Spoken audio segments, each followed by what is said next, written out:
Welcome to Adobe Illustrator Dinosaur Illustration Part 2. In this session I'm going to show you how you can simply make changes to an illustration by putting gradients in your shapes, using the paintbrush tool to do looser shapes, and how to change the opacity and transparency of your shapes. So first of all we're going to put a gradient in our shape. So I'm just going to zoom into the illustration that we left in Part 1, we were left with. And first of all, with your gradient, you want to create your own colour swatches. So you can see here in the gradient palette, it automatically defaults to black and white. If your gradient palette isn't here, or your swatches palette isn't here, or any of these, always go to Window and access your palette. You know which palettes are up because they have a tick beside them.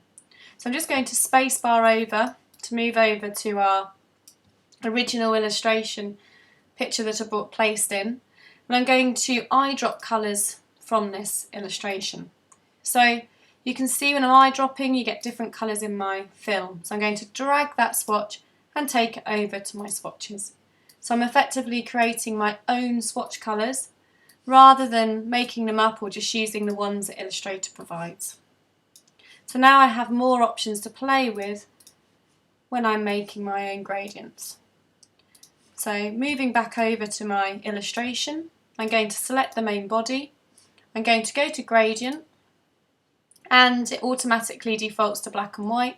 I'm going to replace the black with a darker green and replace the white with a lighter green. So now I have a gradient which goes from light to dark. I could add more colours into my gradient if I wanted to. I haven't got my shape selected, that's important. And you can see you can select more shapes and you can put less or more colour in. You can put as many colours as you like. You can keep going with the colours as you wish. If you want to get rid of the colours, just simply drag them away. But you have to have two colours.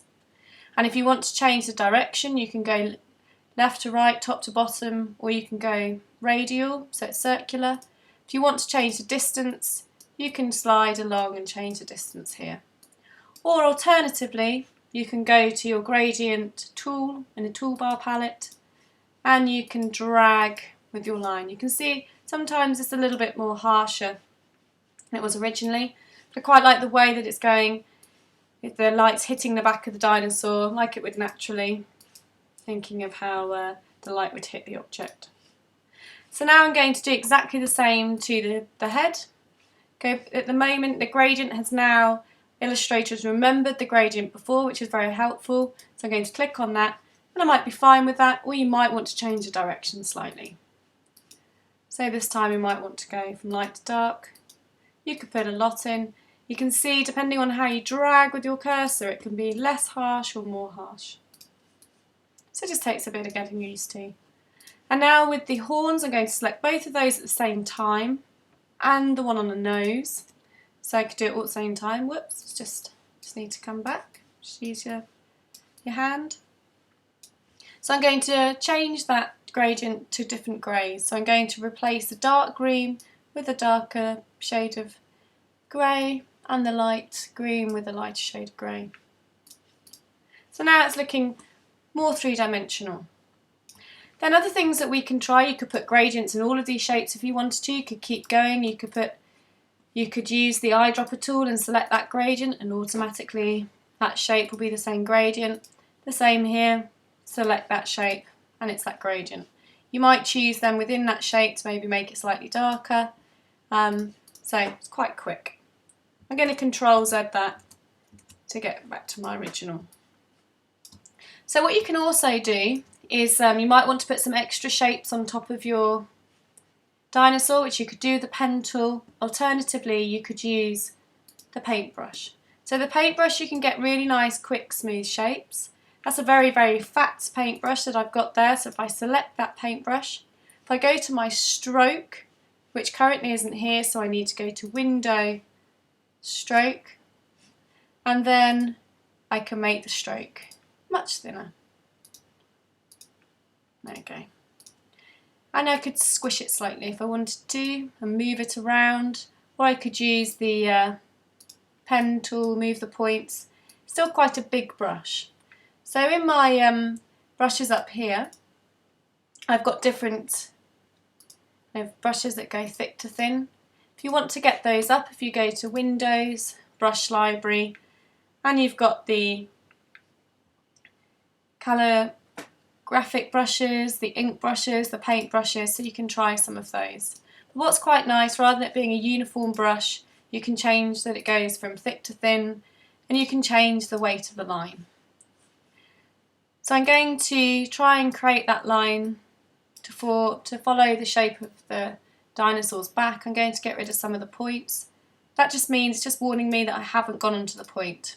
It's just saying, hang on a minute, you need to get onto the point to actually delete it. Sometimes that can just be a little bit fiddly.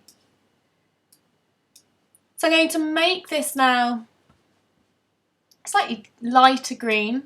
I filled it by accident as opposed to stroked it, so I go back to my stroke.